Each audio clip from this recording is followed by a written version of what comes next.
Assalamualaikum warahmatullahi wabarakatuh. Perkenalkan, nama saya Anji Sinti Harahap. Saya dari Prodi Perbankan Syariah, kelas B semester 2. Di sini saya ingin memenuhi salah satu tugas mata kuliah tafsir dengan materi tafsir tentang manusia.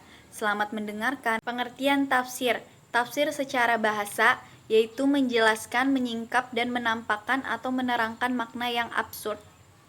Tafsir secara istilah yaitu ilmu untuk mengetahui kitab Allah yang diturunkan kepada Nabi Muhammad SAW dan penjelasan maknanya serta pengambilan hukum dan makna-maknanya. Pengertian manusia. Secara istilah, manusia dapat diartikan sebuah konsep atau sebuah fakta, sebuah gagasan atau realita, sebuah kelompok atau sebuah individu. Secara definisi, manusia adalah makhluk yang diciptakan oleh Allah dan dianugerahkan oleh akal, hati, fisik.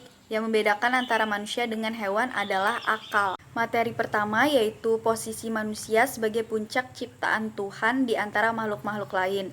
Manusia diciptakan dengan bentuk sebaik-baiknya yaitu sempurna dan terbaik di antara makhluk-makhluk yang lain. Hal ini dijelaskan dalam Al-Quran yang menjelaskan hal tersebut yaitu Quran Surah Al-Isra ayat ke-70. Quran Surah Al-Isra ayat ke-70 yang artinya, dan sesungguhnya telah kami muliakan anak-anak Adam, kami angkut mereka di daratan dan di lautan, kami beri mereka rejeki dari yang baik-baik dan kami lebihkan mereka dengan kelebihan yang sempurna atas kebanyakan makhluk yang telah kami ciptakan. Munasabah Surah Al-Isra ayat ke-70. Munasabah artinya adalah keterkaitan ayat-ayat Al-Quran sehingga seolah-olah merupakan satu ungkapan yang mempunyai kesatuan makna dan keteraturan redaksi. Munasabah merupakan ilmu yang sangat agung. Munasabah pada ayat Quran Surah Al-Isra ayat ke-70 yaitu Allah menerangkan bahwa Bani Adam merupakan makhluk termulia yang dianugerahi kenikmatan seperti alat transportasi dan rezeki yang baik, serta diunggulkan dari makhluk-makhluk yang lain. Tafsir Quran Surah Al-Isra ayat ke-70. Ayat ini menyatakan bahwa yakni Allah bersumpah bahwa sesungguhnya telah kami muliakan anak cucu Adam dengan bentuk tubuh yang bagus, kemampuan berbicara serta berpikir dan berpengetahuan, dan kami beri juga mereka kebebasan untuk memilih, dan kami angkut mereka dari daratan dan di lautan dengan aneka alat transportasi yang kami ilhami mereka pembuatannya agar mereka dapat menjelajahi dunia, bumi dan angkasa yang semuanya kami ciptakan untuk mereka. Dan kami juga beri mereka rezeki yang baik yang sesuai dengan kebutuhan mereka. Kami lebihkan mereka dari hewan dengan alat dan daya cipta sehingga menjadi makhluk yang bertanggung jawab. Kata karomana dari akar kata yang terdiri dari huruf kaf, ro, dan mim yang mengandung makna kemuliaan. Terdapat perbedaan antara fadolana dan karomana. Yang pertama terambil dari kata fadolana yakni kelebihan. Yang kedua yaitu karomana adalah anugerah yang bersifat internal. Dalam konteks ayat ini, manusia yang dianugerahi Allah keistimewaan yang tidak dianugerahkannya kepada selainnya, dan itulah yang menjadikan manusia mulia serta harus dihormati dalam kedudukannya sebagai manusia. Fadolana hum ala katsirin mimma kholakna.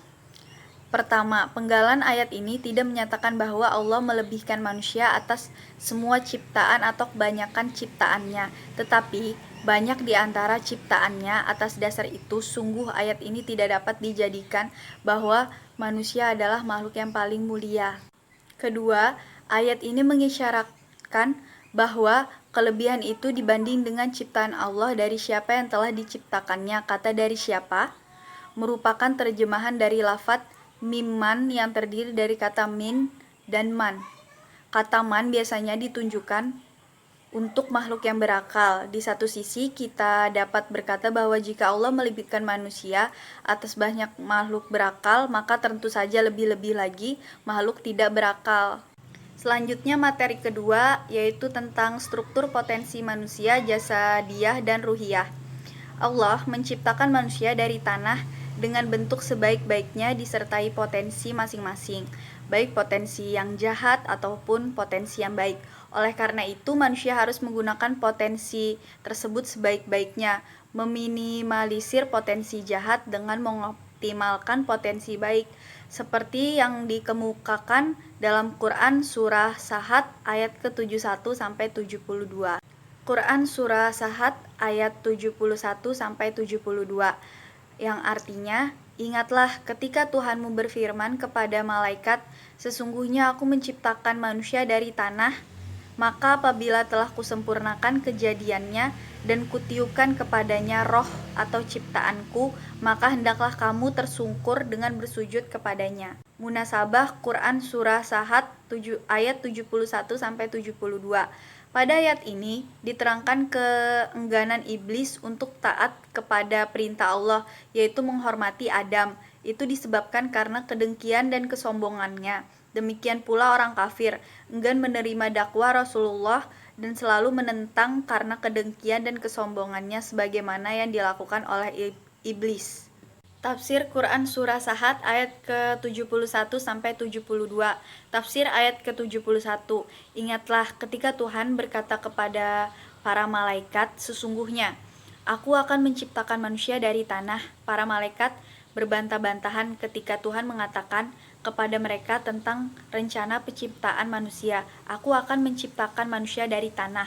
Materi ketiga tentang manusia sebagai khalifah Allah di bumi. Allah telah menetapkan manusia sebagai khalifah di muka bumi.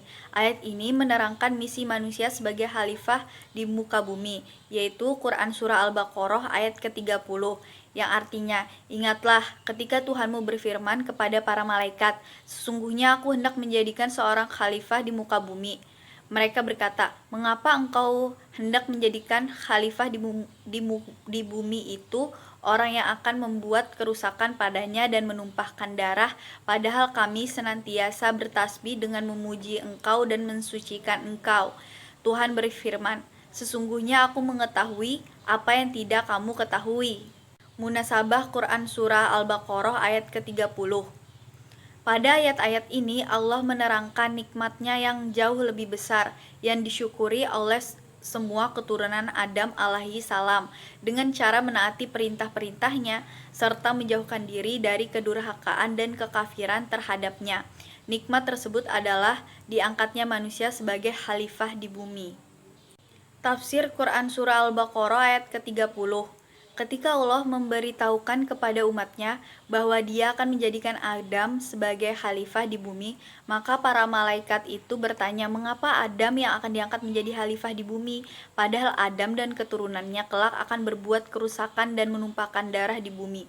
Para malaikat menganggap bahwa mereka lebih patut memangkat jabatan itu, sebab mereka makhluk yang selalu bertasbih dan memuji dan mensucikan Allah Subhanallah wa ta'ala.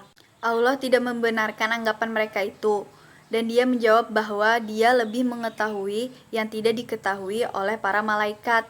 Segala yang dilakukan Allah berdasarkan pengetahuan dan hikmahnya yang maha tinggi walaupun tidak diketahui oleh mereka, termasuk pengangkatan Adam sebagai khalifah. Kedudukan Adam sebagai khalifah di bumi yaitu untuk melaksanakan perintahnya dan memakmurkan bumi serta memanfaatkan segala apa yang ada padanya. Quran Surah Hud ayat ke-61 yang artinya, dan kepada Samud kami utus saudara mereka Soleh.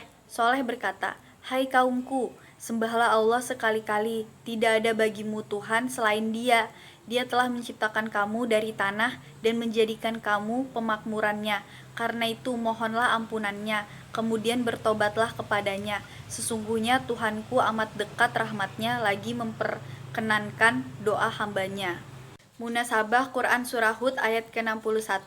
Ayat ini menerangkan kisah Nabi Saleh yang menyeru kaumnya untuk beriman kepada Allah Subhanahu wa ta'ala. Tafsir Quran Surah Hud ayat ke-61. Pada ayat ini Allah menerangkan bahwa Dia telah mengutus seorang utusan kepada kaum Samud yaitu Saleh. Ia menyuruh mereka untuk menyembah Allah dan meninggalkan sembahan mereka yang membawa mereka ke jalan yang salah. Allah lah yang menciptakan mereka dari tanah dan dari tanah itulah Allah menciptakan Adam alaihissalam, dan dari tanah itulah asal muasal manusia. Setelah manusia berkembang biak di atas bumi, mereka diserahi tugas memakmurkannya sebagai anugerah dan karunia dari Allah. Dengan karunia itu, kaum Samud telah hidup senang, bahkan mereka dapat pula membuat rumah. Sedemikian besarnya karunia dan nikmat Allah yang diberikan kepada mereka, maka mereka wajib mensyukuri nikmat itu dengan memuliakan dan tidak menyembah selainnya. Bila mereka menyadari hal itu dan dengan bersungguh-sungguh bertaubat kepadanya, tentulah Allah Maha Pemurah akan mengampuni mereka dan memasukkannya kepada golongan orang-orang yang saleh. Inilah yang disuruhkan dan dianjurkan kepada Nabi Saleh alaihi wasallam kepada kaumnya. Demikianlah materi tentang tafsir manusia. Terima kasih telah mendengarkan. Mohon maaf jika ada kesalahan kata. Wassalamualaikum warahmatullahi wabarakatuh.